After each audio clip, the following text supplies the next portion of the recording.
4-5 ice cube ಹಾಕ್ಕೊಂಡು ನಾನು ಮೊಸರನ್ನ ಯಾವ ಥರ ಬೆಣ್ಣೆ ಕಡಿಯೋದು ಅಂತ ತೋರಿಸ್ತಾಯಿದ್ದೀನಿ.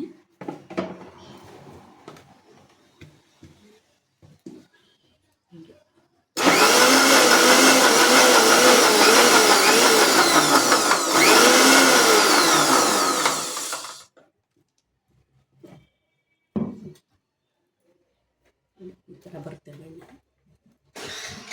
ಇದನ್ನು ಒಂದು 2 ಸತಿ ಮಾಡಿದರೆ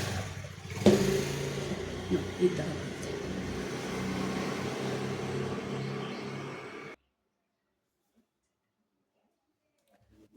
ಅದು ಇದು ಮಿಕ್ಸಿನಲ್ಲಿ ಗ್ರೈಂಡ್ರ್ ರುಬ್ಬಿಟ್ಟು ನೋಡಿ ಈ ಥರ ಬರುತ್ತೆ ಬೆಣ್ಣೆ.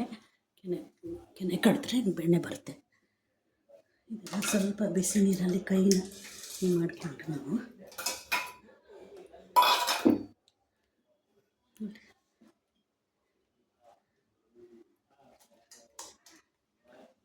ಹಾಕಿ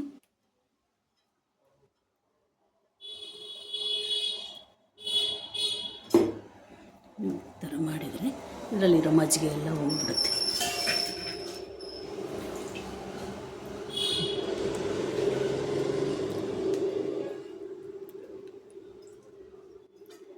ಸ್ವಲ್ಪ ನೀರು ಹಾಕಿದರೆ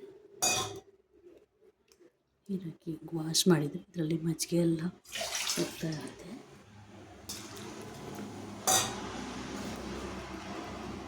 ಒಂದು 2-3 ಸಲ ವಾಶ್ ಮಾಡಿದರೆ ಬೆಣ್ಣೆ ನೋಡಿ ಒಂದು ವಾರಕ್ಕೆ ತೆಗೆದಿಟ್ಟಿದ್ದು ಬೆಣ್ಣೆ. ಇದನ್ನು ಬರ್ಗರ್ ಮಾಡಿದರೆ ಮತ್ತು ನಾನ್ ವೆಜ್ಗೆ ಒಗ್ಗರಣೆಗೆಲ್ಲ ನಾವು ಯೂಸ್ ಮಾಡ್ಕೋಬೋದು. ಚಪಾತಿಗೂ ಚೆನ್ನಾಗಿರುತ್ತೆ.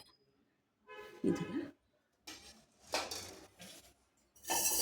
ಬಟ್ಲಲ್ಲಿ ನಾವು ಚೆನ್ನಾಗಿ ಫ್ರೆಶ್ ವಾಟರ್ ತೊಗೊಂಡು ಅದರೊಳಗೆ ಹಾಕಿ ಸ್ಟೋರ್ ಮಾಡಿ ಹಿಂಗೆ ಇಟ್ಕೋಬೋದು.